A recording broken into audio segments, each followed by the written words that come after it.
My name's Irram. I come from Milton Keynes tonight. Born and bred in Birmingham though, got a rep. Big up. 0121. Yes! 0121. So my piece tonight is about culture, roots, heritage, tradition, because for a long time I was not in touch with it, and it came to me at a very later stage of my life, to be honest. You say you support the cause because of the so-called Equality Act, but when it's Free Palestine or Black Lives Matter, I see how you don't act. See, I'm bored of your questions and I'm tired of answering them. Do you drink? Do you eat bacon? Do you wear that thing to bed? When you shower, does it stay on your head? In a world where androids are kind of taking over, maybe the next time you say, hey Alexa, you can finally find some closure. I'm tired of spelling out my name to the Stephanies, Siobhans and Sineads. If you can say Dostoevsky, you can also say my name. Tell him again. Say that bar again. Be a logical bar. I said, if you can say Dostoevsky, you can also say my name. I'm tired of being looked at in a different sort of light, and I felt it really deep when Maya said, still I rise. Brown eyes, green eyes, blue eyes, all eyes staring as I walk down the street. I wonder what I've done wrong, or if I have something on my face. Wait, I do. I have culture on my face. Yes. I have religion on my face. Yes. I have the roots of the ancestors buried deep within my soul. Yes, look at me. I am a walking, talking piece of art, heritage, tradition. I am the henna stain on Eid nights. I am the colour of bazaars that shine bright. I am bangles, red, green, blue and yellow. I am the street food at the end of cornfields. I am the villages and the broken roads. I am the sweet ripe mangoes on a hot summer's day. I am the smell of curry for breakfast on a Sunday morning. I am spices, I am herbs, I am garlic, turmeric, ginger, roots. I am strength.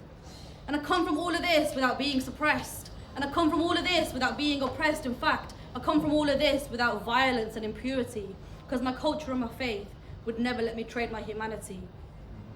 And my humanity stems from humble roots. It stems from working class families and stay-at-home mums. It stems from the death of my father and the sleepless nights of my mother. It stems from you eating biryani and roast chicken while we had beans on toast. It stems from choosing to pay for the bus or for lunch that day. It stems from getting a job at 16 to help mum with all the bills she had to pay. It stems from smiling on the outside while I was dying on the inside. That's what kills.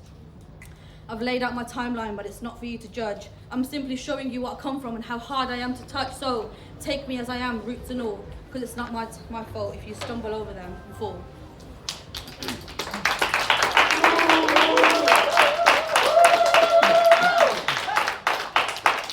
Imagine looking at this planet from outer space and seeing 7 billion bodies, but not single face, because we're all taking different paths at the speed of light, and no one ever has the time to look up and say hi.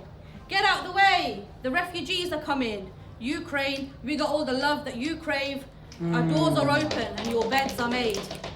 I mean, imagine being in a spaceship flying over the earth and seeing rich men making the poor ones work, and then you turn your head and see the other side, the one that presidents and leaders try to hide, along with the blood on their hands when they conquer and divide. But what about all the people that have been cast aside? And when you start asking questions, apparently it's classified. And when you watch from up above, it's genocide magnified. Get out the way, the refugees are, Afghanistan, Syria, Yemen, Palestine. We ain't got the time, we ain't got the space, we ain't got the money, we've only got our pride. It doesn't matter if your country is bleeding, it doesn't matter if your home is at war, it doesn't matter if your women are raped, it doesn't matter if your children are poor, because white skin, let me show you the way in. Brown skin, let me show you the box you'll be shipped in, like with Amazon Prime in. I stand with refugees while you make them sit tight. Hell, you even took Jesus and painted him white. I stand with refugees while you make them sit down. Shouldn't matter if their skin is black, white, or if it's brown. But in the end, it does matter. Your colour, race, and nationality, your status, looks, and your personality. They tell you not to worry, yet they take away your morality. Well, I'm telling you to worry. It's time to face the facts here, time to trace them and embrace them, and time to face your reality. You think they'll help you? Joke's on you. They'll drop you 6 feet under and tell the media you are a threat to society. They'll tell you money makes the world go round. I say money makes the world go wrong. You need to wake up. This isn't dreamland, it's like homeland. Basically, you need to fix up on your distorted mentality. I stand with refugees while you make them sit down. Shouldn't matter if the skin is black or white or if it's brown. Thank you. Firstly, I was going to say a little announcement. I'm actually a published author now.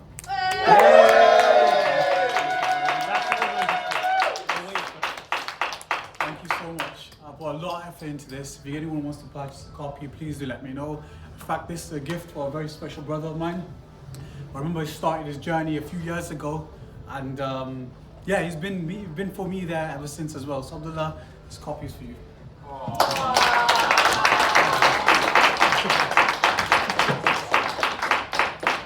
Okay guys, I got 2 poems today. First poem, fuck Pri Patel. Second poem. Say it again. Say the whole poem again. Say the whole poem. Rewind. 1, 2, 3. Fuck Pri Patel. Thank you very much. Second poem. Cool. Right. My family. It consists of my mum, my dad, my little sister, and we used to go town once a month during the end of the week. And after all the boring clothes shopping and home essential items, we get some sort of treat, whether we go to Woolies for sweets like Pick a Mix, or M&S for those fancy type of crisps, or McKindians. Yeah, you heard me right, McKindians. Basically, it was like a halal version of McDonald's. But anyway, somewhere between a bit cheeky and be like, Ma, can I buy this toy? She used to look back at that 9-year-old boy and be like, oh my beloved son, I'll think about it. And I used to get so annoyed. You see, my sister and I knew Mum spoke in code, and every time she said those words, we knew it was just a straight up no. Can't lie, it's a sulk a lot. Kicking the floor and be like, I just want to go home. But one day, Ma said to me, Asim, what would you like today? I kind of freaked. I thought this was a dream, but I didn't hesitate. I want an older brother. You are? I want an older brother. Mum just smiled at me and goes, Asim, it doesn't work that way. And I was like, okay. I clenched onto hope as I constantly prayed, see, I didn't want an older brother. I needed him. Especially back in my school days, because I used to be bullied a lot. In fact, it was quite bad. I was a victim of regular physical, verbal, and emotional abuse, as well as having money stolen on my wallet and items on my bag. I'm just going to give you one example at hand. I had a stationary compass stabbed, jabbed into my thighs. Puncture marks today I still remind as I was held by fear like I was literally gagged. Contemplating about this during the night. Is this my position in life, whilst during the day I get jeered on by class? The profanity used against me was like a right hook, left uppercut, straight jab. Yes, I was used like a punch bag, coming home with bruise marks about this size. No lie. Long sleeve tops were my fashion statement, as I was constantly trying to hide, seeking just for one person to realize how lonely and scared I truly was inside. My teachers, they described me as quiet and shy. My friends, I didn't have many at the time. The closest companion I had was a tissue that I held to my face as I constantly cried. And my family, I didn't want them to find out. I wore a mask, painted on a smile. Look, I'm not looking for sympathy. I don't want even you guys to feel sorry for me. I'm just saying I had some tough times. But that's all until my big brother arrived. See, he was 6'3" in height, strong like an ox, built in size, and it wasn't about his looks. It was his character. Something about him in his stroll and his stride. And he grabbed that 14-year-old me. Yes, time flew by, looked me straight in the eyes and goes, Asim, it is time. And I'm like, what the hell's going on here? Be etched something inside, and for you today I'm going to recite. Bismillah. I start in the name of the Lord. I too have been searching for you, but I find you in such agony, yet you call out your comfort zone. I'm here to break you out of this prison you've now called home. But first you must understand the opinion of others is not the reality of your soul. Within you lies a dormant strength that you must let go. Embark with prophetic character and you will find your way home. You must understand you cannot give up. There is always hope. And through such growth, it will not be easy, but you will fight with the struggle. If it gets too much, I will pull you out of the rubble. Understand you have not been created to flee at the first sign of trouble. I am now here for you, your older brother. After that day, everything changed. Nothing was going to be the same. I even stood up to the bullies when it came to that stage. And it wasn't even against me. It's against this one kid who got jumped. True story. There was about 20 kids against one. There was some beef. It got called off and he then got rushed. Amongst the chaos and shouting, I heard my big brother's voice saying, stand up, stand up. I swallowed my fear. I went in and rushed. I rolled my sleeves and went in and jumped in. I got battered. Like I literally got battered, but I still stood up. The next day, I was the latest goss. Yo, did you hear about that quiet kid Asim, that one in French class? My man's got guts. Can't lie, I got gassed. My big brother, he put a stop to that. As he extinguished the fuse before my head blew up. He's like, yo, little man, I know you done well, but trust me, you're not done. And you know what? He was right. As I flicked through previous chapters of my life, I've had to fight demons residing in my head. At every instance of love that I felt, heartbroken at fake friends, locked up close to pen, all those times I've forgotten myself. Oh my God. Losing faith, spiritually condemned out those certain instances I cannot comprehend, express, let alone begin to tell. Yet, 15 years on, he still inspires me daily, saying, Asim, you are strong, not in big muscle, because what's a big bicep compared to a bigger heart? And he addresses every single situation episode. Yes, mental health is real, but so is hope. Do not fall in love, but rise to it sincerely with your soul. You never lose friends, you just discover who the true ones are. Forget the mistake, but learn the lesson with all of your heart. You are not alone, I am here with you to remind you who you truly are. Return back no matter how many times you're broken your vow, and no matter what happens, la taqnatu min rahmatillah. Never despair in your mercy of your Lord. And trust me, I get some next level peace and calm, like I'm totally a bliss centered at self. Okay, I'm gonna confess. The person I am today, as you can tell, is nothing to do with me. It's all down to my big brother's help. He's the one who stirred emotions in a heart that never felt. A smile that kisses horizons from end to end, and stirred emotions in a heart that never felt. He's not just my companion or my friend, he's like my bad boy to the very end, and he's never left my side. He's here today. I know you're going to feel a bit embarrassed saying it, but do you guys want to know who he is? Yeah. The pen. I feel like, just like my real mask, I feel like I carry so many masks on. I don't know which one's the original one. Maybe I'm Ditto, Mew, low-key changing my thoughts and feelings. Maybe it's not the ADHD, maybe I order things. My biggest fear is not being loved by someone I love. When people say good things about me, I won't believe them, but I'm so used to the negatives that a part of me thinks I don't deserve to be happy. See, I make people smile and laugh to give them hope, but instead I should have kept it for myself. See, I'm a joker, trickster, jester, whatever you want to call me. A friend came up to me the other day, asked me, like, Duncan, why are you so happy all the time? I had to tell him, behind this smile was 1,000 tears of pain. Yes. See, I don't want to see my loved ones in pain all the time, so I carry the pain for them. Losing my lost blood in me, my granddad, rest in peace, of course. See, he helped me transform to his man you see in front of you today. Age a smile when pain comes. So this is not my reality. This is not my true form. This is me right now. And 1,000 tears makes one smile, people. Remember that. That's my piece. Yeah. I can do no mic, but I choose to do a mic. Jeez. The same time bright because my name's actually called Rihanna, but I go by sadgurlwinter. So, this piece is based on that time during lockdown where, you know, being in your yard for a long time was fun at first, but then it kind of got a bit long. Especially if you live with a family, no shame to them. If you're alone, I'm sorry, but yeah, with the family, you got. Anyways, let me tell you about that time where I basically lost my mind and my mental health was on the sharp decline as I started hyperventilating and felt myself getting light-headed.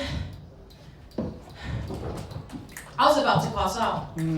Because lockdown had my mental lockdown, staring at these four walls for days on end, and the family ties are starting to feel like restriction. We're no longer seeing eye to eye, and I'm telling myself to cool it because I'm about to lose it in 5, 4, 3, 2. I mean, it never started out like this. I was gassed. What? A long-deserved break from Josh, who was moving like a tosser, asking me why it seems like I don't care moments after he tried to draw me out of a whole lecture over something so minuscule, I beg, gets me out of here. But I became isolated within this isolation period, confined me to a room because I want to be alone with my thoughts, my best friend, my confidant, but my very own enemy of progress. Sensitivity on 1,000, I'm easily triggered, so you better handle me with care. Because I will not be held responsible if I were to ricochet off of anything I didn't want to hear. The constant repetition got me tripping with my self-worth in the gutter. Where's the fun in forever? Tomorrow's never promised. But I've lost all joy and satisfaction in the now. Miscommunications and misunderstandings got the house feeling heated. Who flicked the switch because the unresolved childhood trauma is being activated? Conversations surrounding my mother got me in a conversations with my mother got me in a verbal sparring match with my nan. My feelings shut down, I felt unheard, so I had to release the 22 years of pain. So I screamed so loud, I did not care if the walls came down, I think I cracked. My breaths got shorter and shorter as I began to question whether this was a mental breakdown. Am I more alike to my mother than I thought? Is this the start of my mental health downfall too? The family tried to save me through prayer, but I never felt so disconnected from this earth. But it's okay not to be okay.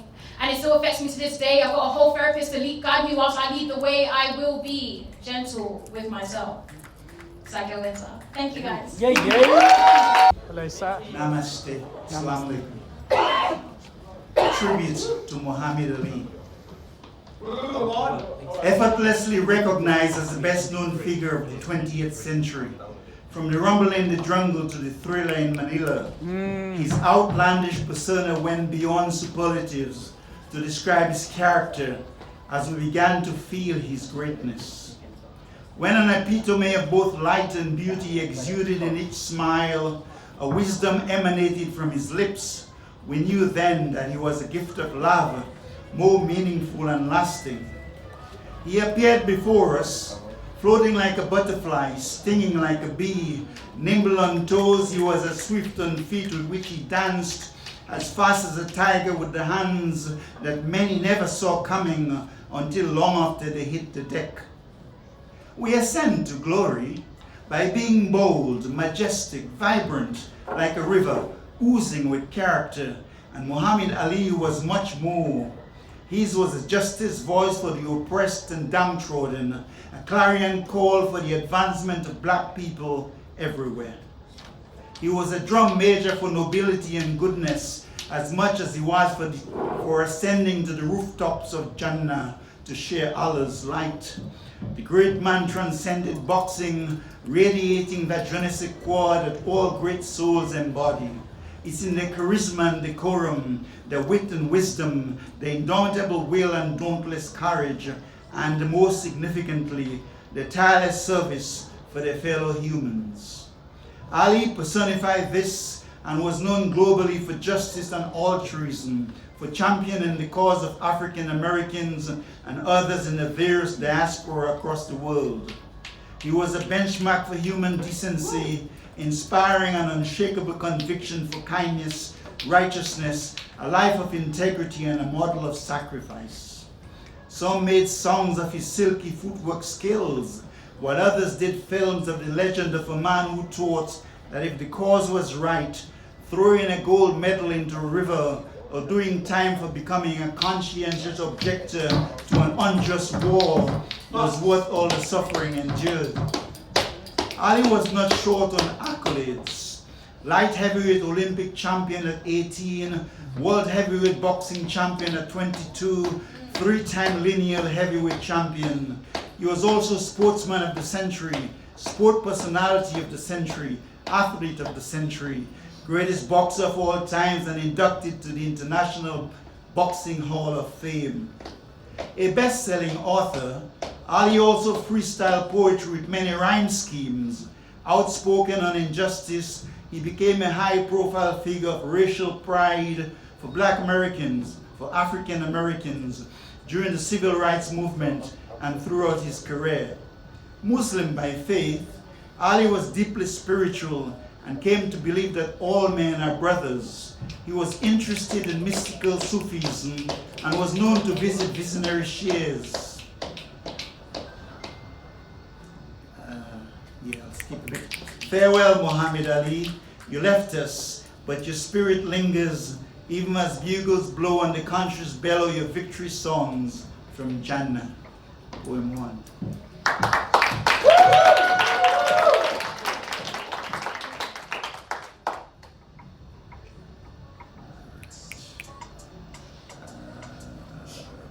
Buffalo. butterfly heroes. Life is an evolutionary miracle in which progress is inevitable. Like embryos of struggle, we burn like fire in the alchemist's cocoon until we become transformed into a pageantry of butterfly heroes. I was carried in flames of dauntless courage, of sacrifice, of wailing cries echoing across Africa, of transatlantic journeys and distant lands, by those who showed no respect for my values, ignored my self-esteem, dignity, and humanity. I am an empress of a Nubian empire, a diaspora of kings and queens striving to share our diligence to light our peace pipes with songs of love on this alien journey. We are the quintessence of great African DNAs, highlighted by remarkable pioneers like Garvey, Biko, and Toussaint Louverture, whose strong sense of justice resonated in the souls of Rosa Parks, Harriet Tubman, and Dr. Martin Luther King Jr., infusing an awareness of our predicament. Fast forward to 1948, and we, a Windrush generation, sail upon turbulent waves to a once vast empire, anxious for our services to rebuild itself. Alas, discrimination and injustice betrayed our goodwill, and we learned rapidly to maneuver in sunsets, serenading the nights, waiting for the awakening of our sunrise.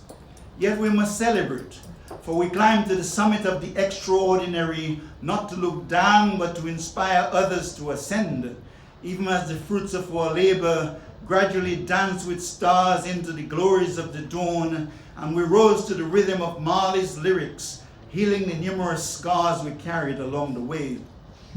We made sure that we did not forget to shine like Mandela in the face of disproportionate odds, endemic issues of intolerance in many different institutions, long before the government's official apology in 2018.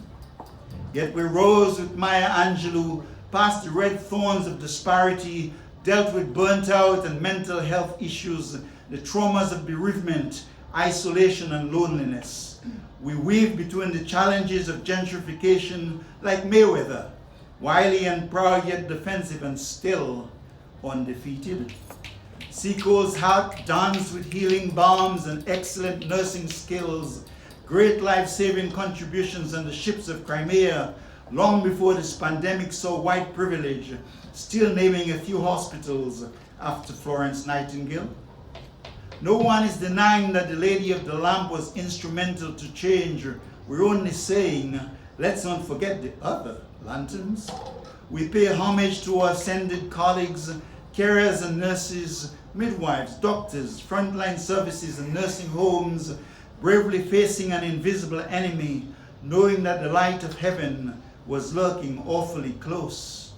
We built roads, addressed the transport system failures, worked in various industries and were unquestioningly crucial in the healthcare setting. We brought an explosion of dance, art, writing, and music, which would enrich the musical palette of London street and clubs. We pioneered great protocols and through God's grace, saved lives, gave comfort to many, paying heed to duty of care, quality, and an epitome of excellence in nursing standards. Much of this initially against a post-war setting with ravages and a broken system. Yes, it is most fitting that we have a Windrush and Commonwealth NHS, nurses and midwives statue to commemorate our achievements, for we are butterfly heroes who started as beacons of hope only to enter into a dark cocoon of loneliness and uncertainty. Yet we emerge victorious like the butterfly, self-givingly imparting a kaleidoscope of colors, soaring over rainbows, oceans, and horizons, our souls dancing with the rising sun. This has been the Lantern Carrier. Thank you. I just want to say a big, massive thank you, shout out to these two gentlemen over here. Yeah. Because honestly, without these two, none of us would be here. Half the events wouldn't exist because I feel like most people's inspiration comes from this place right here. I'm talking about even in the West Midlands, there are so many poets who their first ever shows was right here in London. People will travel all the way here to get this opportunity because these people are out here giving us these opportunities. So firstly, I beg everyone put their hands together for these beautiful people. Thank you.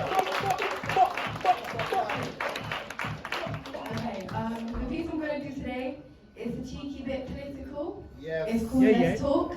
Come on. Woo! Let's Let's talk. ready? Start the conversation. Jeez. Alright, so I want to start a conversation, and I want you to speak.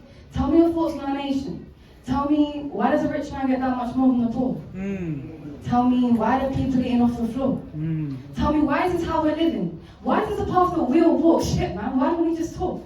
So let's talk. Let's talk about the world. Let's talk about faults. Let's chat about all that is wrong. Let's chat about Johnson, Biden, Putin, Kim Jong-un, and Trump. Like, how are these our leaders? Look, all they do is deceive us. Like, they have us believing that they're helping us eat, but they're taking our food straight from our plates, and they're having their feast right in front of our face from the money that we all make. Like, why is it the answers are not available? Furthermore, nor society ever being stable, but see, they say they're more than capable. Look, even so, there is no security for the minority. There is no insurance of health, let alone any assurance of wealth. Like, why is this how we're living? Why is it the path that we all walk? Shit, man, why don't we just talk? Let's talk. Let's talk about greed. See, when you're born in a world where they only teach greed, when you're taught to take from another man's plate to eat, when you're taught that that's the only way to succeed, look, we've got to start cooking up a meal for our own team. Understand there ain't no time for this nonsense beef. Understand you're more than what they've told you to be. Look, there's books out there other than just the ones they've told you to read. Look, I don't want to live this cookie cutter life. There's books out there. Start from the cookie, Maryland. Listen, there's books out there other than just the ones they've told you to read. Look, I don't want to live this cookie cutter life. The degree that we need, that they say that we need to achieve, and we get it, and we see that this world, it's all about greed. Tell me, baby, please, what did it help you to achieve? Are you living in the hills? Have you paid all of your bills? Are you happy inside? Or do you still feel alone in this life? Look, you're alone in this life and you don't know why, but it's because you've accepted this cookie cutter life. Look, these puppet strings, they have you dancing, working 9 to 5, thinking you got it figured out and everything's all good. Look around. You're still stuck in that same hood. There's still kids crying, there's still youths dying. They don't care, man, and they never will. It's part of a system that sets us up to fail. So we're left with a question of how can we prevail? For starters, I'll beg everyone stop quoting the Daily Mail. Thank you. I sometimes think we think in sync.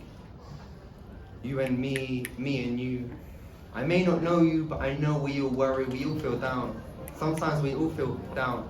Sometimes you all have to watch the red paint fall from our clown's frown because we've had enough of the circus charade.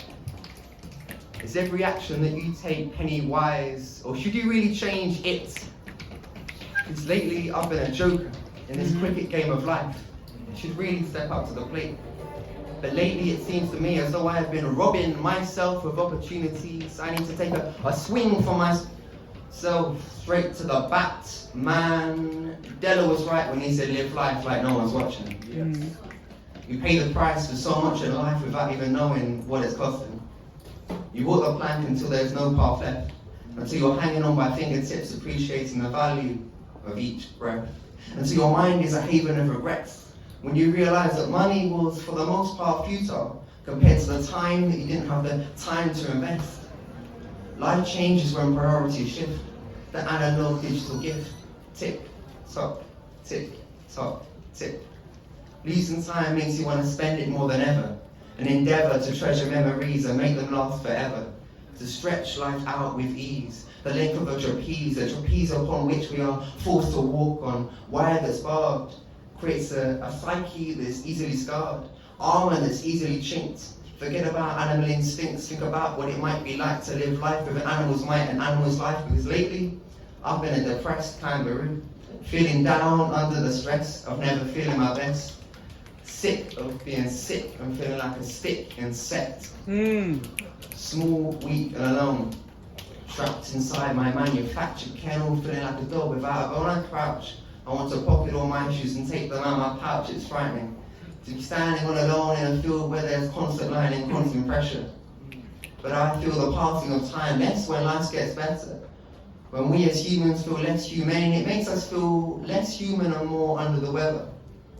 Nowadays, there's so much pressure to rise higher, to soar like an eagle and have the eye of the tiger, to show that although your life has plenty of pages, you're more than just an open book. You're the architect to your own verses, supplying your own chorus and your own hook. I can hear a distortion. Anxiety spinning worries inside it, hurries and glides, twisting turning that final behind a Smile, I hide, crooked and wide, I hide, I can never hide. I'm constantly running from the worries inside that refuse to subside, and every step feels like I'm moving closer to a sense of impending doom. I try to break free, but there is just no room, and all these lies behind my grim, misleading grin, the sin within the anxiety, see the flows within me, meandering up towards the space in my mind, my brain's little Airbnb. And that's where my doubt lives. And it screeches. You can aspire to follow each one of your desires, but you're never, ever, ever, ever going to escape me. It's the strength that I vent stays rent-free. And it makes me doubt everything. I even doubt my doubt sometimes. We all compare ourselves to what is normal.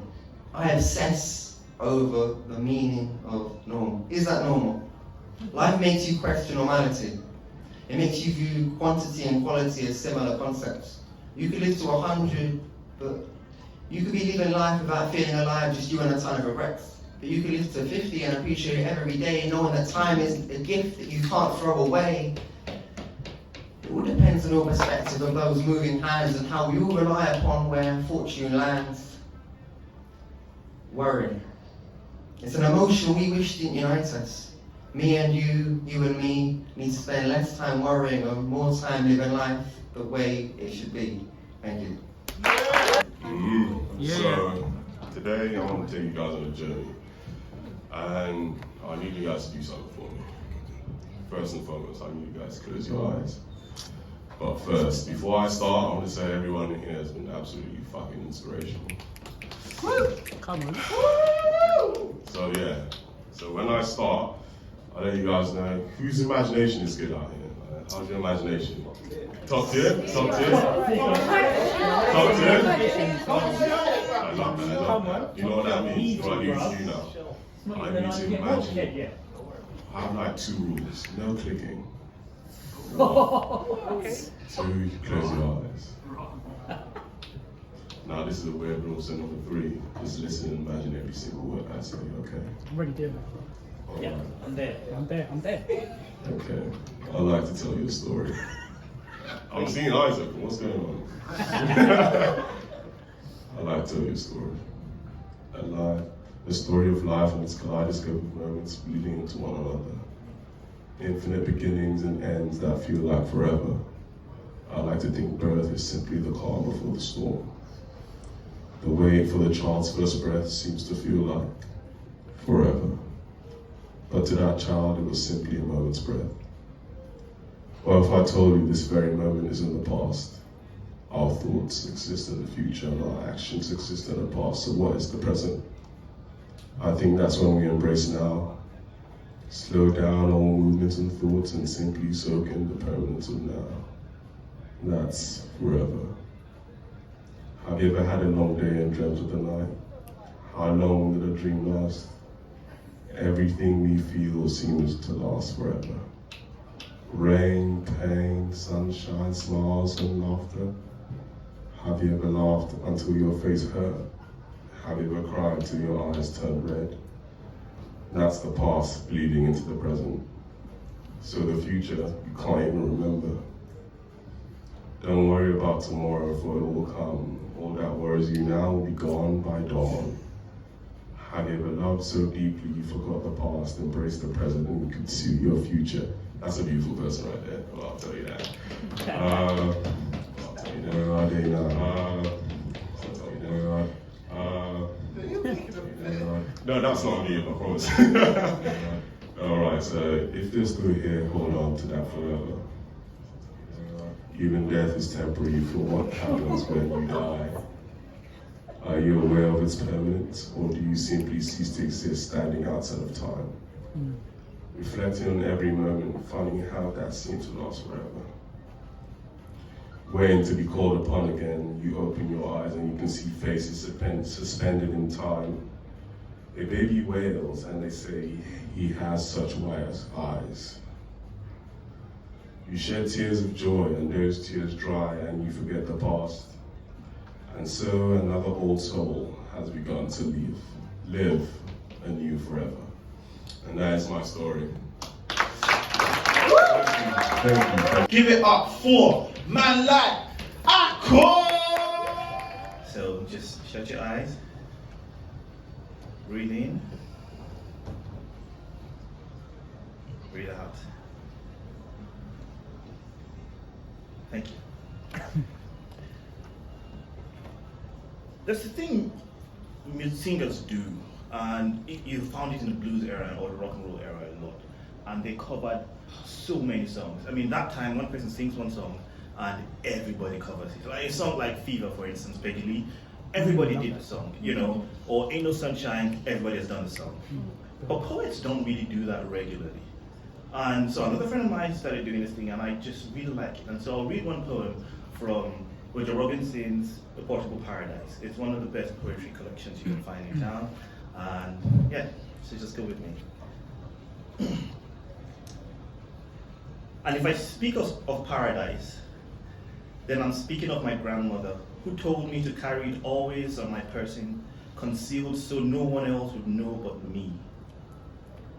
That way they can't steal it, she says.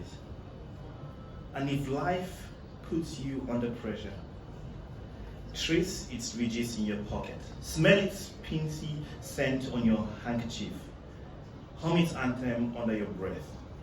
And if your stresses are sustained and daily, get yourself to an empty room.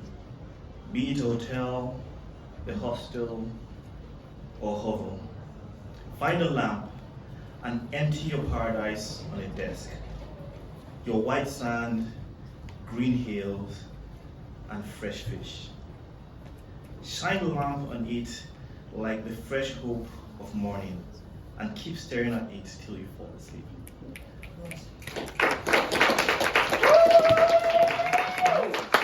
All right, so that's my set. There's something I need. I need an assistant. You know, because I'm a magician. You know. All right. Okay. So, all right. Just take a seat. I just need you to. Once in a while, I'll ask you to read one of these rules. Okay. All right. Cool. All right. Yes. Keep us up. You know. That's love. Right there. All right. Tell me what I'm supposed to feel when I listen to poetry. Tell me how I should react, how I should stomp my feet, how I should bellow, how I should shout, how I should salute. A friend of mine with rap in mind said, good hip hop stinks. Good hip hop makes you scrunch up your face. Good hip hop makes you go, Bring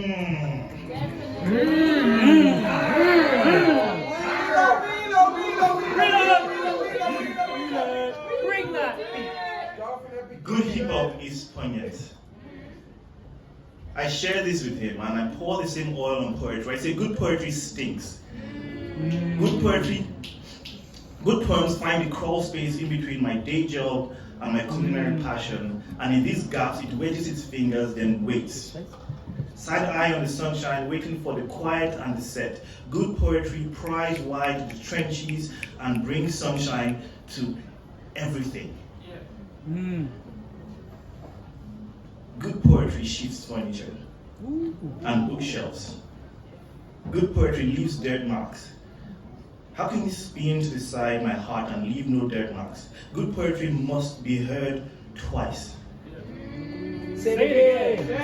Say it again. Good poetry must be heard twice. Yes. And read twice. Yes. I want to find your words where I didn't put them. Find them nestled for collective safety in between the dirt and the open, the dark and the sky, the hidden and the last. Here, I must say, is where these roots must sprout. Like delicately planted seeds, good poetry grows.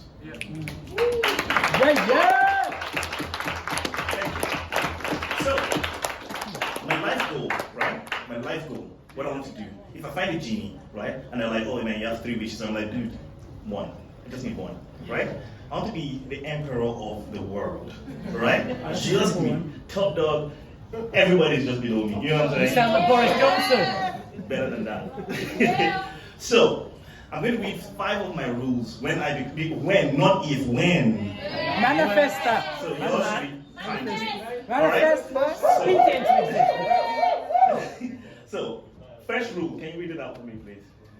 Everyone should randomly twirl once a day. Word. Did you hear that? Did you hear that? Say it again. Everyone should randomly twirl once a day. Good. 12. When last did you twirl? This morning, 12. This literally 30 seconds ago.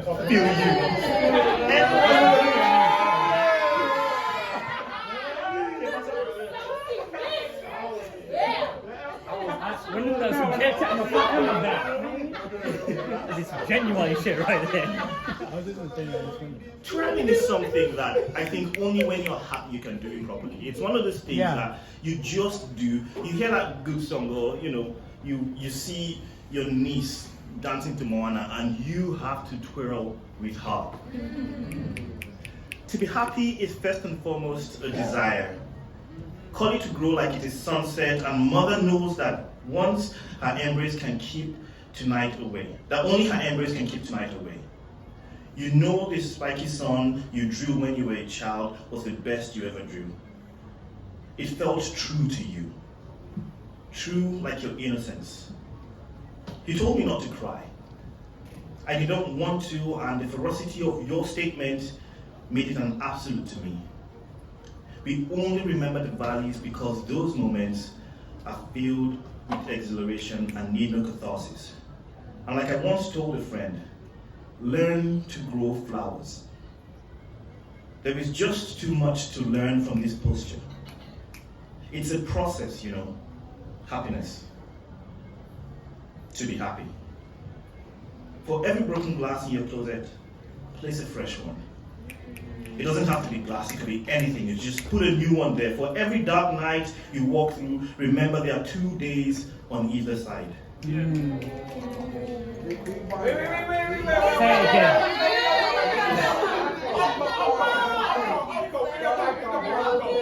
Drop your wisdom. For every dark night you walk, remember there are 2 days on each side. Lastly, remember to be happy. It is contagious. Thank you.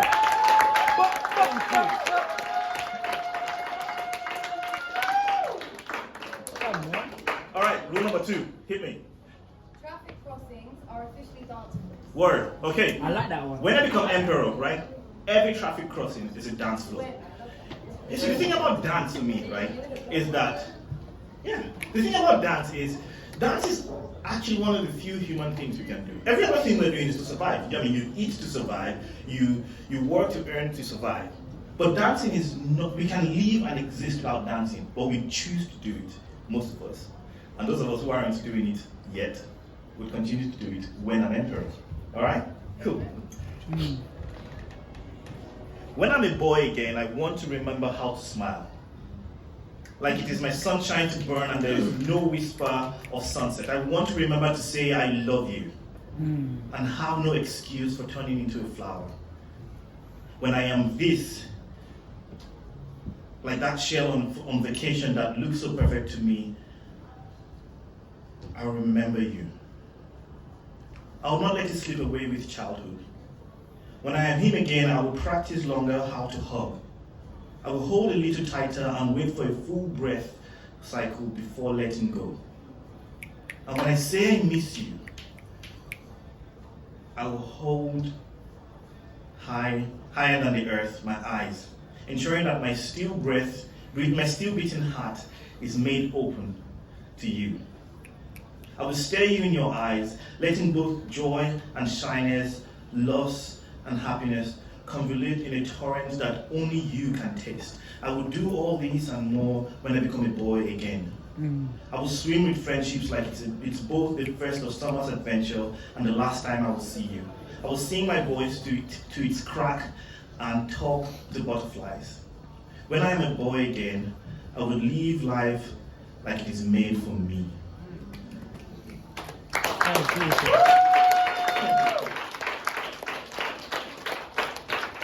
One of the things if you've been here a couple of times and I've been talking on the mic, one of the things I ask you to do is to send a message to somebody, right? It could be a message to someone you love, not someone you're dating, but someone you just love. I love you, or I really care about you, or I'm proud of you, right? If you don't mind, I'd like you to take out your phone and just send a text to someone, I'm proud of you. Anybody. I'm proud of you. I love you. Oh, you're killing it. You're doing good. You're sick.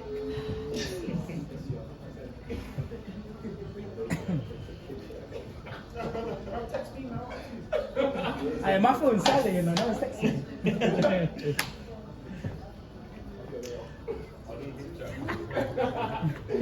All right, okay. Rule number 3. Hit me. Eat plantain. Word. Yes. Come on. All right, cool. No. Seriously.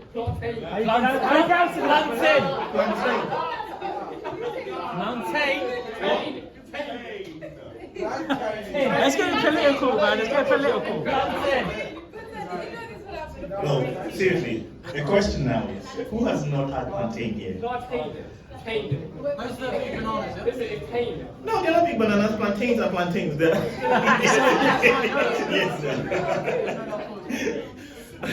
All right. No, this is the thing. When I'm emperor, we are all eating plantain. Plantain day. Eat plantain.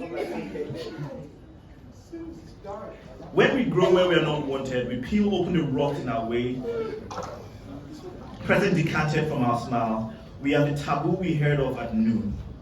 We will raise our heads high, stretching these arms to lift the clouds till the edges of our vision. And when night comes visiting, there will be no shiver in us. We will learn to whisper, to recount the stories we shared with the sun, like those of chasing thunder away. We will share these with you, remind you of the victories and of the losses. The depths of our roots have to travel to remind us of where we've been, of how we own this place, of how we are meant to be here. Maybe tonight, you will listen to our stories with patience. Thank you.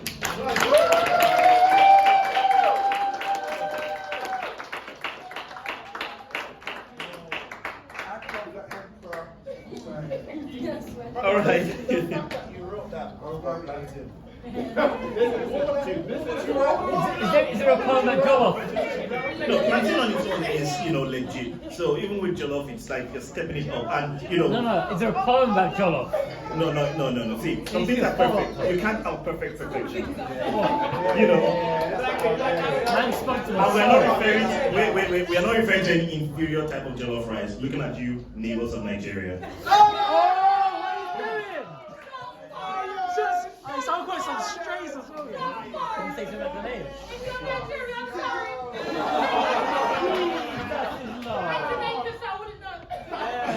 All right, rule number 4. From slander. Rule number 4. I'd like to say if there's anyone Nigerian in the building. What are you trying to say? All right, I don't condone this alteration on the internet. All right, well, rule number 4. Wait. No, International Adventure Day is a day where everyone must go on one adventure. True. Like that one. When last did you go on an adventure? Yeah. Spotlight right there. Okay, cool. You need to go another one now. Yeah, International Adventure Day is a day for, when I'm emperor, obviously, it's a day where everyone is meant to go on one random adventure. A simple one you can do is take a bus line to the end and just come back. I mean, not to dangerous areas, but cheap. London. Right? Or the tube, or use the tube, just go to the end and come back. It's just an adventure. Go somewhere you've never been. Or which end are you from? Movie roulette. Who knows how to do movie roulette here? Go on Netflix, right? And just randomly choose a movie. Watch it to the end, even if it's a crappy film. That's dangerous. See, when you know a film is bad, right? there's a certain joy you get from knowing this film is bad, and you just go through it. It's like Sharknado. Come on, dog. Come on. That film is so bad, it becomes good. Like legit. You gotta watch it. All right. So.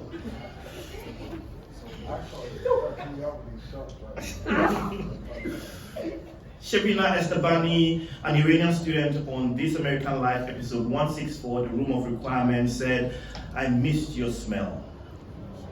That one that grew through the first tears like curry and garlic and oil and all spices that made home, our garden, and its quiet sunset real. My slowing inhales have been vacant. There is no you to tell me of my smile or to look through my sight. I swear I doubt my vision. I doubt the you that I see right before I blink. I swear you have never left my arms, not even for sleep. I love the tiny footprints you have left in my thoughts. And though I run my fingers through their groove till they fill with freshly brewed sweat and tears, from my longing, they still lack your smell. They still lack your smell. I miss you. I miss the way you fall into my orbit and pull all that is in me into your whirlpool.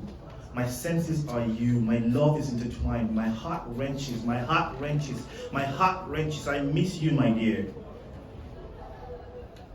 You, whose essence is the reason for my breath."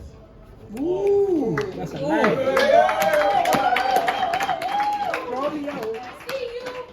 I love talking about that poem because it was literally from This American Life episode 164, and they were talking about something. So when the ban happened in America for some countries, right, by Donald Trump, one of the things that happened were that a lot of foreign students who were in the country couldn't leave the country because you can leave, but you would not be allowed back. And you're doing a master's or a degree or a PhD. She was doing a PhD, and they couldn't just leave. And so a lot of them couldn't meet their families. But something interesting is in America and Canada, which is a library that lies on the border of America and Canada somewhere, right? And you can go into the library from the Canadian side, and you can go into the library from the American side, right? And so what families would do is you travel to Canada, and the student comes to the library, and both of you meet inside. And now, everybody knows that is happening. The immigration officers know, the Canadians know, the librarians know, and the librarians are just like group busters because they're like, shh, and you can't do anything. And so, the lady in the poem goes there, and her dad had just had a heart attack, right? And so they came to see her. And that was all he was saying, "I miss your smell." And it's that thing where you know someone by their smell. Like, you just, like someone that's dear to you, when you hug them, you're like, "Oh man, I miss the smell." It's not the perfume, it's not anything, it's just there's something about them that is really just them. That's why I love that poem. All right, rule number 5. Yeah. Everyone must randomly high-five a random stranger at least once a year. Or just do it right now. Wait. Oh, hell no. I know you guys. High five a stranger.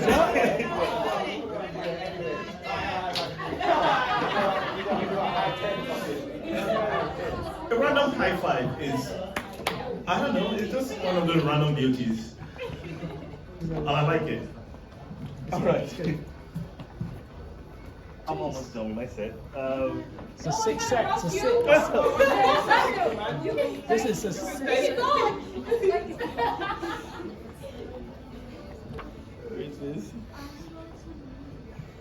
Alright. I want to be a rebel.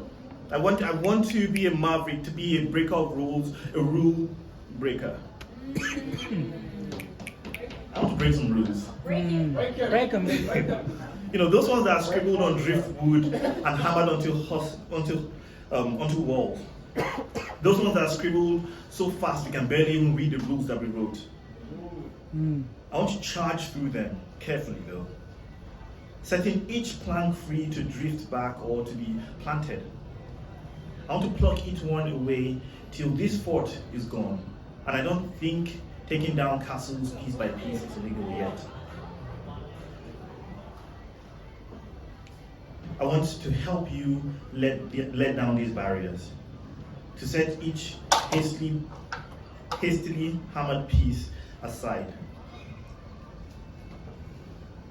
I want to tell you of my smile, to show you my sunshine, to tell you how much of my world you have made a sunflower. Thank you.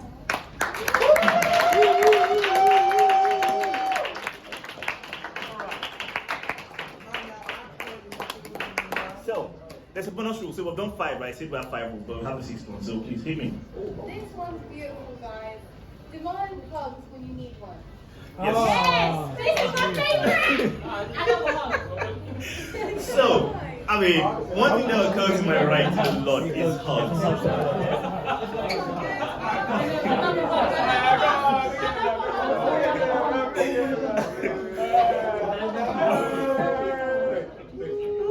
I think if you want a hug, you should be free to ask for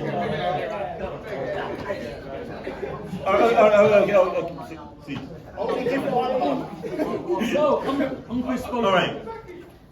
So for those people who don't know, right, in my life as a poet, I did one thing one time, which was to put those poems together in a piece of paper and publish them as a book, right? And it has this really weird name that is quite a mouthful, which says, the one about the young Nigerian poet in Nottingham who writes random poems about the random things he sees around the city, like shirtless men playing children or women reading books on the tram. That's the title of my book. And that's going to be hard to do. What? I don't know by heart. Your title's a poet. Yes. Word. So I'll read some poems from this for you, right? And if you want one of the book, it's actually a very nice design. Got a shout out to myself. It's £10. There are 3 books on sale today, right? Yeah. So there's your book. Well, you're going to have to spend £30 tonight. Yeah, your book, and there's, yeah, £30, you know. £30, right. Boom. You've got a card reader. 40. Actually, I don't. All right, so let's do this. So the books are written, so when I'm writing this collection, what I did is I came up with a form, right? A form is just a way of writing a poem, right? And there's some classic ones like the ode, the limerick, and blah, blah, blah. Those ones for the old people. And I came up with mine, which I didn't give a name, but, you know, we'll read some from here. All of them start with the one about, and, you know, it goes on. So, number 12. The one about the swimming instructor at John Carroll Leisure Center who was in a wheelchair. There's a theme here. Some rocks are too heavy for life to sink. Ooh. Yay. The red tree with the grand wings has no fear of the hurricane. Life. Thank you.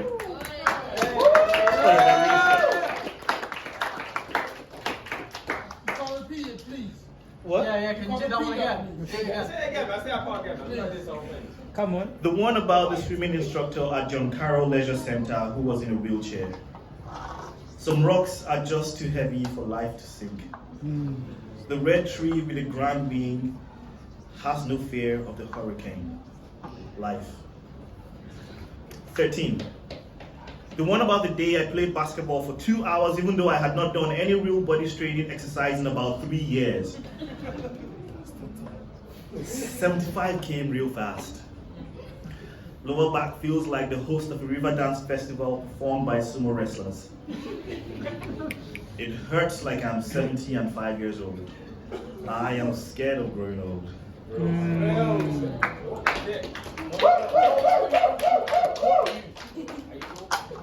23. The one about the man in a suit with a well-groomed beard and sunglasses who had 2 bags slung over his shoulder. Everyone should carry 2 bags. I felt most appropriate to think of that over the mind-tasking story I had involuntarily started grafting as to why he would be with 2 bags slung over his shoulders. Everyone should carry 2 bags. A backpack and a shoulder bag. That is my room. Come on. Explain that one. Just carry 2 bags. That's it. There ain't nothing deep in it. Everything's that deep. Word. 24. The one about the conversation I had with a friend about rules and the importance of spontaneous travel across Europe. Rule number 2, outside those ones. Everyone should go to Germany and have lunch there. And then what? Return to Nottingham. Thank you.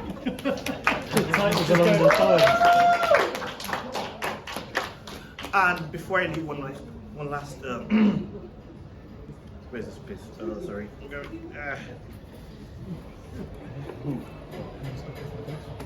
So, it's been a pleasure being here and reading poems with you. Thank you very much. And thanks for being my assistant. It's amazing. This last piece is called The Cat and the Spider.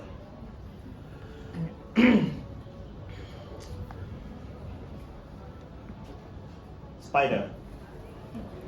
I will build rather than destroy. Cat. Isn't destruction just creating anew and vice versa? Spider. Shh! You mind-twisted, mood-killing, secular thinking wannabe philosopher. Reload that. Cat. I hate you there. Thank you. Give it up for the one, the only, soft-spoken! Now I want you to imagine you're African or Iranian, maybe Mesopotamian, but definitely soon to be an illegal alien on the rough terrain towards the Mediterranean. And your mission is to get to what used to be Arabia.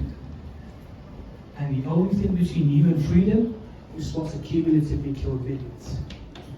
And at your destination, the natives are Cypriot, Cretan, or Sicilian, but all you want to do is settle with your sister in Michigan.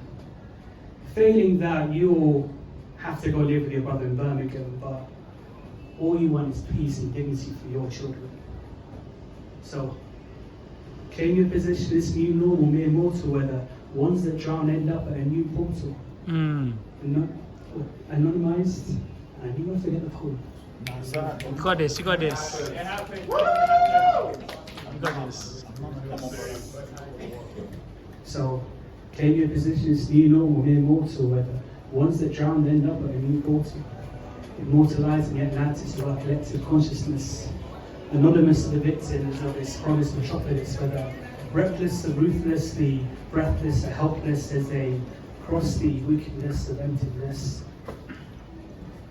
Autonomous is what guides your thought process, the reality is ominous and the obstacles are limitless. But you smiling your child and pretend it's all okay, knowing the shore is still 20 miles away. But you, be brave, walk the ways. Come on. It's not like you can run away. If you go on that stage, your chance to save the day, because these teenagers amongst you have a future you can't delay, and these passageways are either risque or just a passageway where pain is a distant memory far away. If only this sea could quench your fire of rage. Well, now it's year 5 and somehow you survived and you moved to Kensal Rise. I don't know the rest of them. But you didn't mention Croatia. Northwest? You traveled all the way just to get to Croatia, mate. Bruv, what you mean? At least we got Right, this. it's now year 5 and somehow you survived, and what terrorized your mind didn't cause your demise, and what doesn't kill was a trial that allowed you to thrive and derive a life where enterprise is recognized. But don't be surprised what hides and connives, because bad minds and your minds will kill your child with knives, and once the sense of your paradise becomes the ultimate sacrifice, so you cauterize your bleeding lives for the salt of the sea from which you arrived. Come on. And so you sing the following at your child's funeral. The Mesopotamian lion guards the bridge from Basra to Birmingham, whilst the Celtic tiger slaughters eagle by a diaphragm. Don't worry, young warrior, your time will soon come. Your enemies to defeat, they are just soon to come. Stand tall, withstand this weary world's exam. You are a lion, destined to lead these flock of lambs. And mediocrity shall never define your program. Now I want you to imagine once more.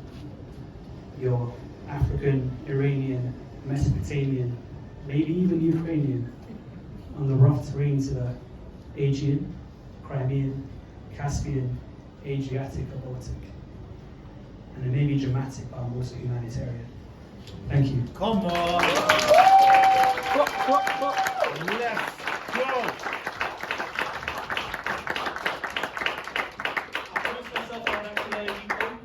That's the second poem I've ever memorized in my life. Come on. I don't know Big brains. Big brains. Science teacher. Back to our regularly scheduled program.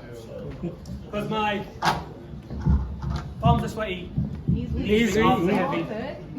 Apologies for quoting shady, but that's how I feel when I recite poetry. And my joints might be heavy from carrying a belly weight.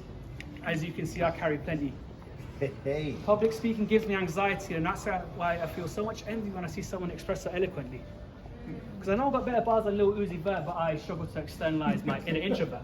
And my politics may be liberal, but my soul is conservative. You see, I collect my thoughts and prefer to keep them in. And even in work presentations, I have to stop stuttering, and I have to raise my voice so I'm no longer just muttering, so I can be heard more than just a smattering. My God, it's so fucking frustrating. Because one-to-one, I think I'm alright, but talk to a whole crowd and it's more fight or flight. Come on. And even right now, I prefer to read from my phone so I can pretend that I'm all.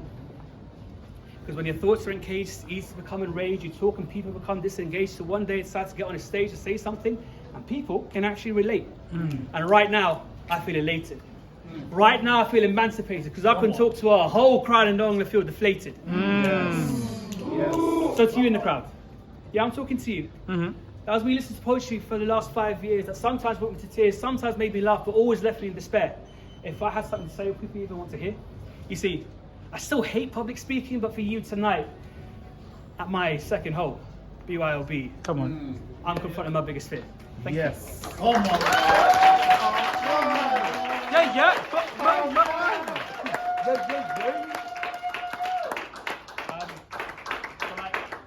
Soft-spoken is something that I call myself because Prestige Carla, when she asked me what my stage name was, I was like, what stage name? Just call me Abdullah. But I was like, okay, oh no, seriously, what's my stage name? And I thought soft-spoken. And actually, ever since that, I've tried to fight that because I want to try and raise my voice. Because I know I'm soft-spoken. That's my nature, basically. Sexy spoken. Stuff it on again. The Saudi government's listening. I haven't gone to Hajj yet, so you know. All right. So this one's called POV. You're at Poets Anonymous. Hey. I'm gonna need you guys to help me with this. I like this one. Hi, my name's Soft Spoken, and I'm addicted to spoken word. Hi, Soft Spoken. Because I'm taken in by the moment, drunk by potent similes and misplaced apostrophes, easing life's atrocities and make me feel less broken. Mix ellipses, make metaphors out of memories. This pen infinitesimally, I can't say the word. That word breathes incoherent and exhales cogent.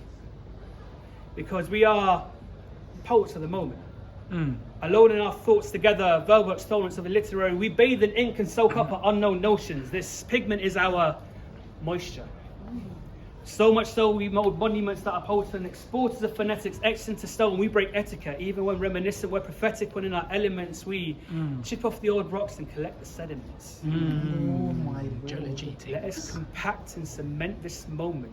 Heat and pressure metamorphise our messages to marble. Our stories only surface when tectonic plates align, and we may be much maligned, but we are reporters at the epicenter of this movement. Syllables slip from lips as we stand on soapboxes that somehow withstand earthquakes of emotions. Bask in the momentum of this moment. Your mass and velocity combine together to multiply our times. Rhyming with rhythm, the mass of meaning is above the volumes of vocab. Your diction has density. Feel the weight of our words. The gravity of our growls keep us grounded and grateful. And flow in the lava of this moment. Call into the igneous with crystals like shooting stars without flight. Break new lands, we colonize our cortex. Soap in a vortex. Please, I want to be a flow poet one day. and peer into nebulae at night. Use lunar light to gain insight. Ideas so bright, the sun becomes jealous of our luminousness. So shine, young poet, shine. This is our moment. Yes. Seize it. Yes. Right,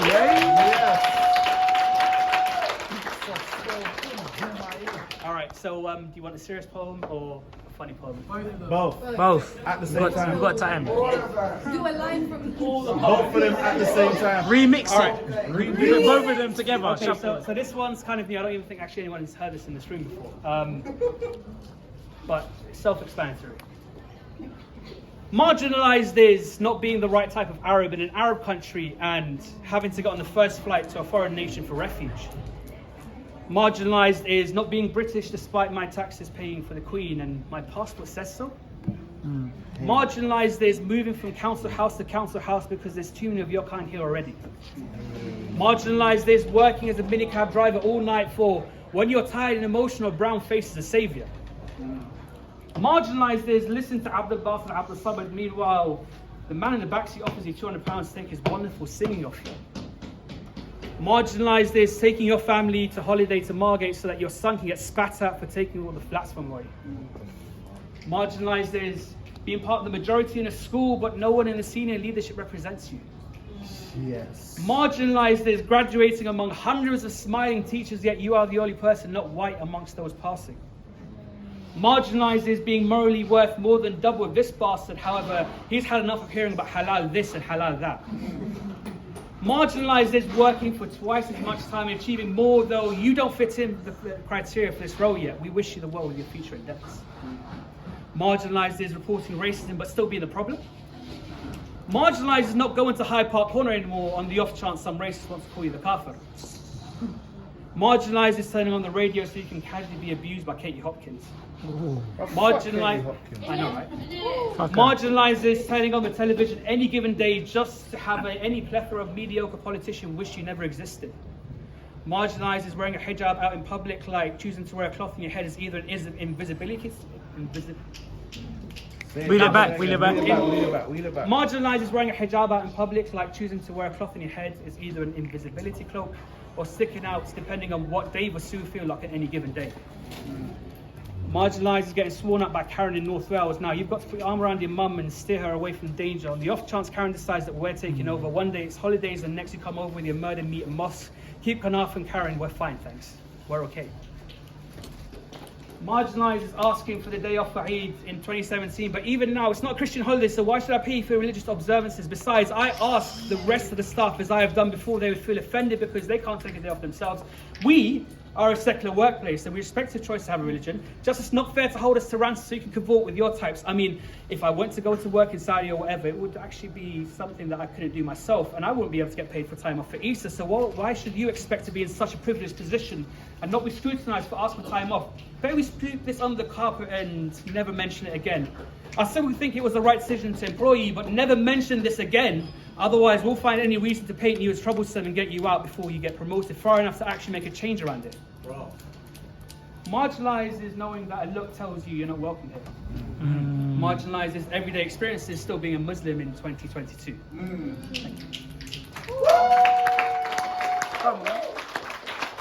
Thank you.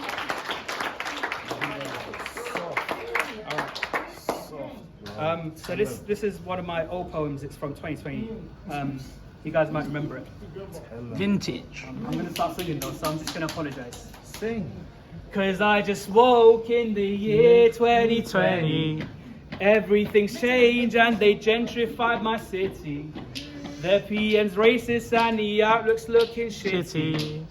But I can't sing, so I'll just go back to poetry. You see, I've just woken up from a 10-year coma. Allowed vigil to a life I thought was over. Feeling 21, my body suggests I'm older, beard's got greys, and my hair's gone beyond my shoulders. You're gonna have to imagine that one. And right now I can't tell my arse from October, and I need a shower to remove a decade's aromas. Sensory overload makes it hard to keep composure.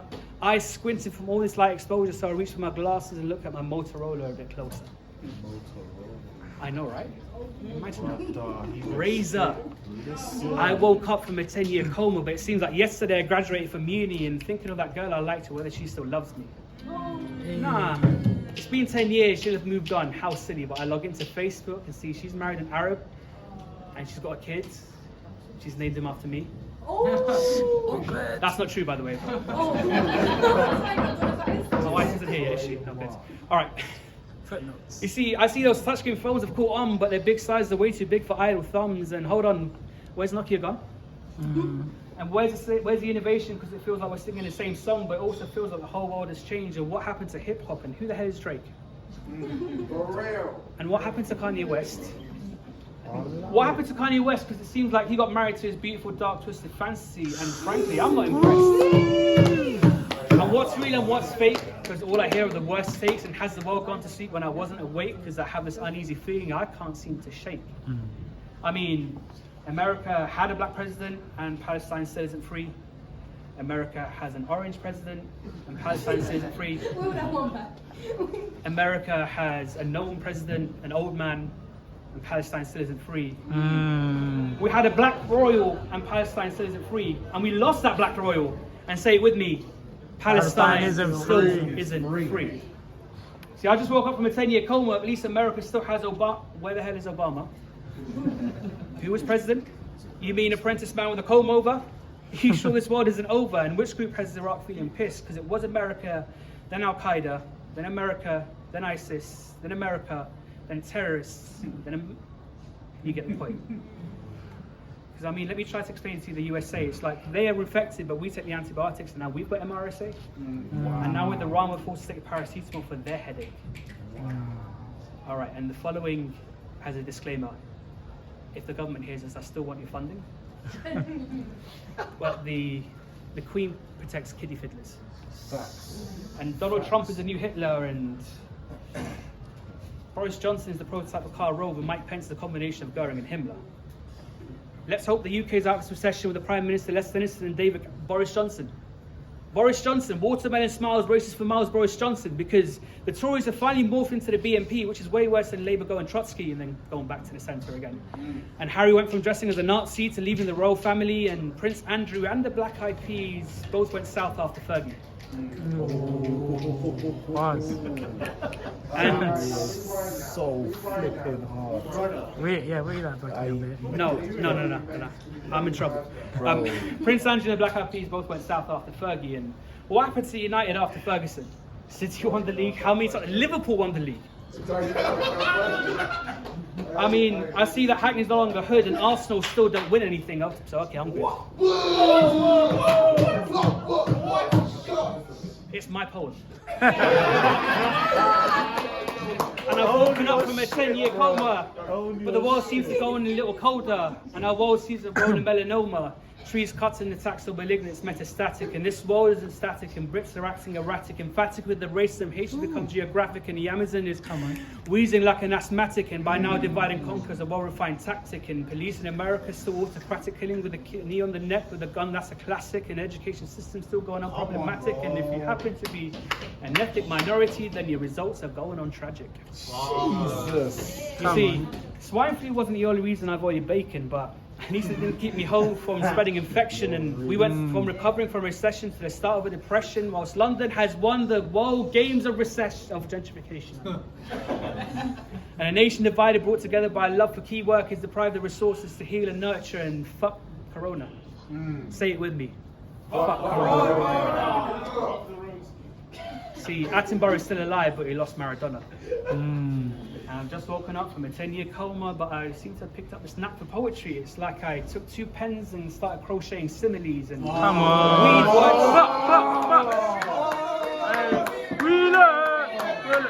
I've just woken up from a 10-year coma, but I seem to have picked this knack for poetry. It's like I took 2 pens and started crocheting similes, weave words together metaphorically, and left you with this itty-bitty poem that's actually finished because 2020 was 2 years ago. Thank you.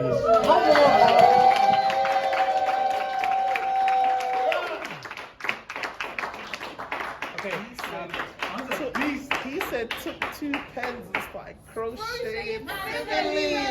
That was a fucking naughty. I wasn't ready. Alright, and this one's dedicated to the last one. I'm going to dedicate this one to Mo Farah. There's a BT Sport competition going on right now. I didn't enter it, but fuck it. This is my poem. It's the 11th of August 2012. Sultry summer Stratford stands still. Saturated stadium silenced. Starter shot. Secular supporters stare at static set-tops shouting. But he buys this time. Prank pretenders pacing panically as he patiently ponders when to pounce and pedal on. Princely podium prime for his possession pending pole position. Practice made perfect. Preparation, purpose, perspiration preceding the prize. Pensive pant the powers through. This is Mo Farah. And Farah faces foes. Fake, fickle, fascist, feigned friendship. Fraught footsteps frantically forcing forward towards history. Farage lets fox fly. Foreign frontage forgotten for fandom. But it's the last lap. Lactic legs lagging. London lovingly looks on as a line leaps to the lead. Looks like lingering losses are left to lay at last. Legendary legacy levitated. Gold gained. Glory gracefully given to God. Great Britain greedy gloats as gains goals gotten. Gory ghosts and ghouls of past gone. Mo Farah, double Olympic champion on home territory. One nation and 80,000 in attendance, celebrating a man named Mohammed for one just small brief moment. Sadly, it's the only time we've ever felt included as a British Muslim. Thank you. So let's go. It goes like this. As he stood there, a man united, for man united, he united all man, woman, and child, and told us that Rashford doesn't mean rations. We will eat freely. So whether he plays with his morals or plays with his feet, he will always give you the best man in the team. He wasn't selfish when he fished for himself to find out why his form had dipped. Instead of jumping ship, he decided to work harder. Tightened up his bootstraps, decided to work smarter. You made us roar through the raptures with the touch of your feet. Gave voices to the voiceless through campaigns with your actions, whilst others gave speeches. You are a champion in your own league. You already won the title. Your name may be penned to the contracts, but we will carry you on our backs, because like Manchester, Rashford is red. And like the world, we love Rashford. Thank you. Now, you know, I like this whole concept of going back and forth, because I like you to come forth, back and forth. So I'm not going back and forth in an argument because I like the T's to go back and forth. See, I like to be pleased, but I understand that goes back and forth because everybody has a need to be pleased, and that need seems to need to go back and forth. So I study tongue twisters as your head moves back and I move forth, so we can play this game of if I go deep, then you come forth. I've been studying your body, so massage, of course, so for this strange entity, you are the cause, of course. You tell me to stop, but I see the pleasure in your eyes, and now you want me to come forth. Especially when I hold your hips back and side, no talking, man, but we still converse, of course. And when we swap energies, my energy's pure, so for this feeling there is no remedy, you are in proximity of what I conclude as the best of me, and for this feeling there is no escaping me, of course. Thank you. Good evening, everybody. Everyone's right. Right, so please, I'm not reloading or rewinding anything, so listen very carefully, please. I'm telling you, I'm not rewinding nothing. I'll talk very slowly. Luke, love you, bro. Love, bro. I wake every day wondering, will today be better than my last? What challenges must I pass? Which way does time go? Slow or fast? Sun comes up, then goes down. Babies laugh, old folks frown. The world keeps on spinning round and round. Losers winning, winners losing. It's what you're choosing. Feel it? I see it oozing from your pores. Negative energy, your own worst enemy. Life, live, breathe, give. Death, silence. Negativity is self-violence. Innovate, initiate, cultivate constructive collaborations. Feel good vibrations, allowing amazing affiliations. Seize the day, I wonder what my day will be like daily. Wondering changes nothing. Or does it? If you're happy, nothing needs to change. Feel fantastically flexible, finding freedom frequently, forgoing nonsensical negativity, engaging eloquently, illuminating everything in enigmatic energy. Fuck it. Love your enemy. Life isn't worth living unless it includes the freedom to make mistakes. The yellow brick road is yours to take. I wake and I wonder when I wake. The only real failure in life is not being true to the best one knows, no matter how it goes. It begins and ends. When? Life. Enjoy it, because no one knows. Come on. Remember, things fall apart. You could trace backwards to the roots, or delight at the challenge of putting the pieces back together. Rearranged, reinterpreted, a collage of memories and interpretations. Everything, everywhere, all at once. 299 thoughts, splintered. Cognitive kaleidoscope. Heart radiates love like a Care Bear. Pre-9 PM watershed. Optimism. An operating system. Only requiring minimal upgrades. I'll come clean when the time is right. For now, I trust you to break bread with me at your leisure. My anxiety at a bare minimum. A testament to the distance I've travelled. My trajectory, jarring. At times, a Trafalgar-like jump cut. At others, tripping over headfirst into a wormhole.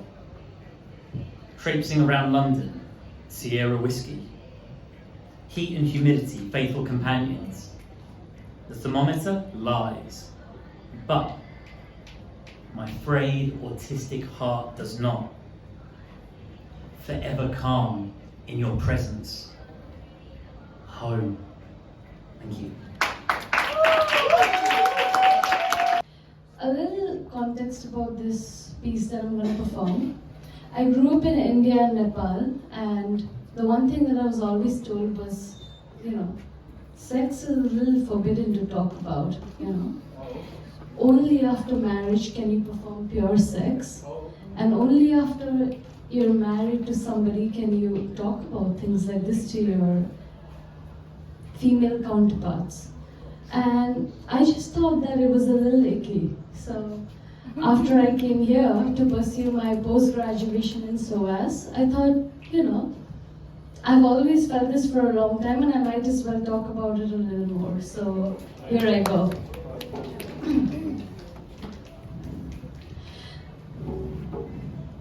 A letter to her daughter at her a letter given by a mother to her daughter at her wedding. Dear daughter, steel almirah innards of fresh ironworks, flowery purple and gaudy yellow saris leave micro gaps between fluid walls to make space for dreamscapes to exist. Manufactured by forbidden desires of the flesh, we hide, seek and feel in narrow alleys of cloth, minuscule indulgences for a parched vagina, a bored mind, a dirty mind, sanitized clean with a clear ammonium formaldehyde fluid of shame, mass-produced by the gatekeepers of desire. In my dreamscapes, I sing loudly and moan even louder, my obsession with cowgirls, missionaries, dogs growing. And I hear the collective orgasm of Shanti, Shalini, Shweta and Arti from the dreamscapes nearby. When midnight getaways to the narrow alley of my dreamscapes leave stains on my saris, I drag my perverted soul to the dry cleaner to wash my immorality with a cultural chastity. On especially busy days, I chance upon Shalini and exchange knowing glances with her. My dreamscape is a vicissitude where D stands for desire and not the dutiful daughter-in-law. And every night I tear it open with my claws, and every dawn I sew it shut, while my other snores in his unfettered, unfamiliar, unexciting man-world. My nocturnal visits are a dirty secret shared by women who accidentally heard the inviting hum of the narrow, dingy, badly lit dreamscape. My nocturnal visits are an honorable secret shared by women who had heard that distant hum in their own innards.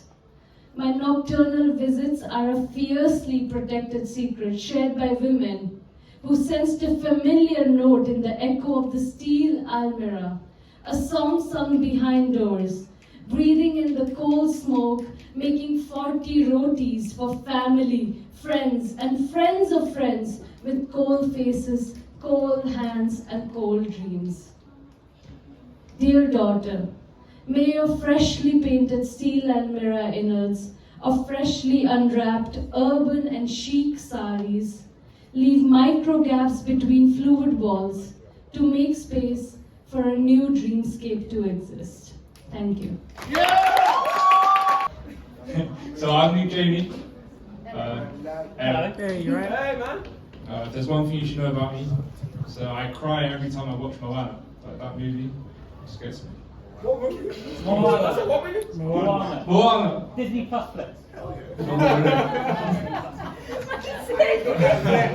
I'm also inspired by Kanye West. Kanye West, big time.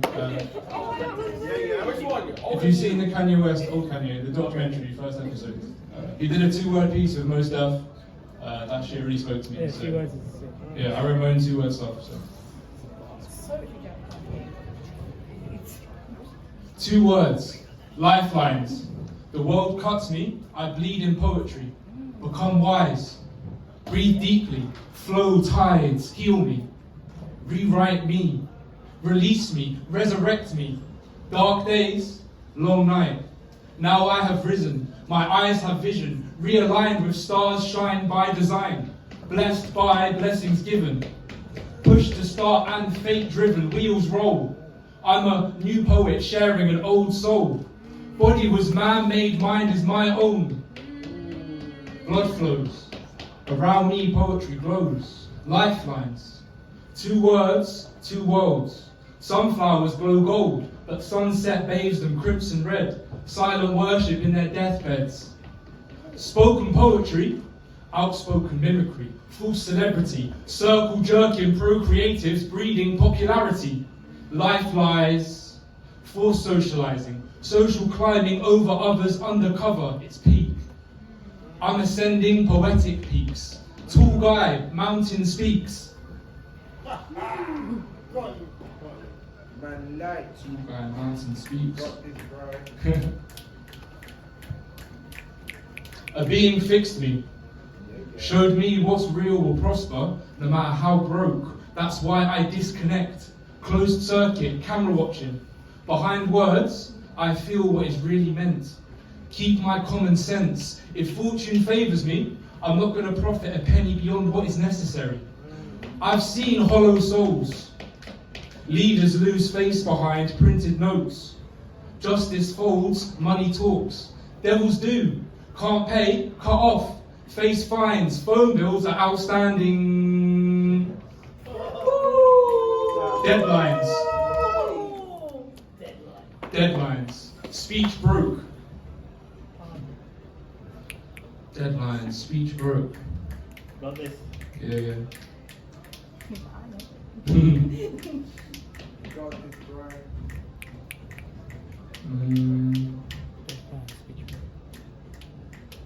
Or we let back and then. Yeah. Deadline. Speech broke.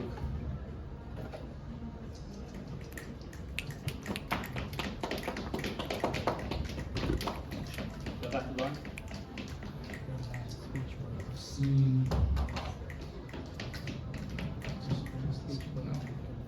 Okay. Oh, I had it. Okay. Headlines. Man-made outbreaks, vaccine mandates, dirty-handed autocrats spinning our money like laundromats, money laundering, eat out, help out, Locked down, masked up meal deals, bodies wrapped, souls snatched, date rape, drugs bust, missing money, stolen honey, Queen Bee, drones strike, low paid, labour forced, modern slavery, online bravery, offload tragedy, inside therapy. The last generation lost this generation. The last generation cost this generation. Hands settled, cards misdealt, deal with, future doubt, crop drought, no food, starving dogs all bark with nothing to bite. Raw now, choked consumers. If there's some indigestible injustice that you can't swallow, come up here to spit it live right now. Our time, lifelines, fulfill yourself, eat soulful, tilling sacred land until your soul feels full, not fearful, hopeful. Humankind, we're one thin layer away from bleeding vessels. We are divine comedy, astral poetry, 2 words, lifelines. Yeah!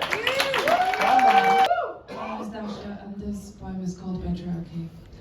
I am no mother, no bride, I am king. The harness worn out from carrying everyone else's crucifix. Who do you bribe to bury your wound? Never turn back around, ashamed, I build a guard with nobody left to please. Truth slaps hard. Parents gifted us pain as inheritance, which they distributed with equal ease. Even bought a ticket to board a carriage to avoid the so-called disease. Passengers held sending premonitions. Thoughts washed up like garbage. Both deserve to be drowned. Who do you bribe to never turn back around? Memories like an itch I can't scratch, coupled with a lesson I teach but never learn. Pursued people like butterflies my net won't catch. After years of planting their portraits in the yard, dug around for corpses, they all ghosted. I'm okay with change. Just don't involve me. My parents, radio and TV, witnessed my obsessions evolving the way I start the book at the end of the cover, and God forbid I discover the story doesn't align with how I needed to read. Don't bother. Not hate, but fear. I hoard insecurities the way I hoard people to hoist me out of the pit. And then a small girl like you says, have you ever thought you might be someone's lost coin? They check every pocket, but you never come. One day, you drop clink clank out of the trousers. They're glad to see you thriving. No, never did, but now that you mention it, I long suspected I'll marry my Wi-Fi, but I carry your wavelength in a heart-shaped box. The way you pronounce my name with hidden clues nobody else unlocks. I'm okay with death, just don't involve me. Pause until we grow up and decide who we're gonna be. Abort every single idea born to crucify me. So I raise my own self-defense army. Brothers and sisters, teach you about patience. I don't know. I want everything. I want now. Nobody meets my demands. Not even me, especially me. Survived everyone else's funeral without the relief. The only achievement, staying alive despite generations of grief, dressing up to take it off, saying things for the voices to stop coming so that I can leave. Hurting is the equivalent to breathe these cycles where nothing ever washes clean. And nobody asks, what's wrong with the machine? Shape-shifting burden of shame, infinity shrivels, crumbles and goes stale, ripen, shrink, fall, molds away. I believe in the ugly, dandelions, insects, pimples, thorns, tooth gaps, nose hair, wrinkles, overgrown browns, stones, relics, crooked bones, laughter of hysterics. They never worry about seasons draining their power. Beauty always in transition to an ugly creature, but ugly has no bounds. It's ubiquitous like God, so I believe in her. I believe in her rigorous cycles. I believe everything worthwhile snaps. But ugly, she adapts. You stand taller than despair, and when your shadow crosses mine, they dug on the cobbled street, while I muddle through the trash. They waltz in paddles, their heads huddled flying off the grid. They hustle with flair, and I wonder when we are no longer there, what do they talk about? And the shadow said, equal is a dirty word. It leaves my mouth bitter. Equal is a dirty word. We are rivals. We are in competition, the advantage obvious from the start, nothing left to match. Equal is a dirty word, the venom has hatched. Of your dirt, I'm a prime consumer, choking on approval. The daggers multiply on my back. I could have told you, equal is a dirty word, it's not a room where equal means fair and that you are not, since I'm always in labor. Equal doesn't mean you dare me to jump and remove the safety net and call me strange when I scream to avenge. Equal is a dirty word, the lamp like a frog crippled my breath, born without the apple predestined to wrestle your hands off my throat, I'd kill you this instant, but they told me you were my elixir, and God dared to give you a smile, murder resistant, battle adjourned, while I sleep with my eyes open wide, and after you perish, I'm next. Enclave for which ceremony to prepare? Funeral? Matrimony? You better clone me. No mother, no bride, I am soul sweeper, prophecies cast dark webs. Everyone's rephrased, my name perplexed. I'm no sister, I'm no daughter, I am king raised for slaughter. My immunity to convention built from revamping since birth. I could be anyone's anything. All of that is within my remit. Corroded explosives littered where woke culture slept. Punching paws in thorny bushes that rained scarlet petals. Once the bottom of the cup got sweeter, Grim Reaper, usurping a zest you cling to, living the dream, crispy textbook, clean, whirling love with collateral damage. I am no mother, no bride, I am king, ensnaring the sins I forgive and latching crimes one on one, but on a wire, crippling weight, dragging the sky tired, the preambles tremble in the wind. Is breathing just a little bit what you call existence? Is that how you dream it? Fractured like a wafer thin promise?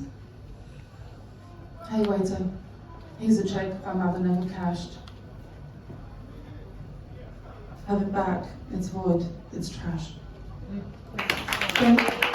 I've seen mass murderers praise the Lord with one hand on the Bible. I've seen the kindest people become so spiteful. I've seen innocent kids become trash, tossed and recycled. Sometimes you have to be your lowest to start your revival. We live in a world where celebrities have become idols, but we can't understand the difference between what we need and what's vital. It's best to wake up because the picture's painted with your eyeful in a place where if I'm a victim, then it's my fault.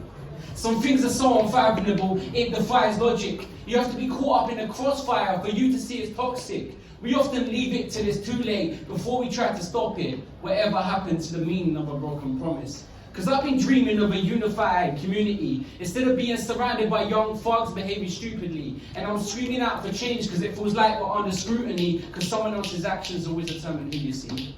I've seen the most gifted start to fade into obscurity. I've seen people throw their life away because they lack the maturity. I've seen beauty become sexualized, it's lost its purity. I've seen the vulnerable trapped in the search for security. So how can we be on the same page when there's so much inequality, when survivors become the motto and greeds become the policy? And we get tangled in our own lives, what we can't face the honesty. It worries me how others see the profit, but I just see the robbery.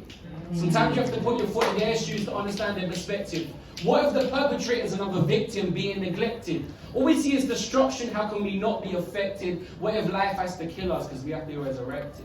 If nobody's perfect, then why do we strive for perfection? And we're searching for guidance because we can't find a direction. Terrified of being hurt, so we hide from affection. What if death is the answer and life is the question? From the bottom of my heart, thank you for coming. From the bottom of my heart, clean up yourself and make sure you take the workshop. From the bottom of my heart, thank you for giving us the opportunity to be able to show what we can do. You are all part of it.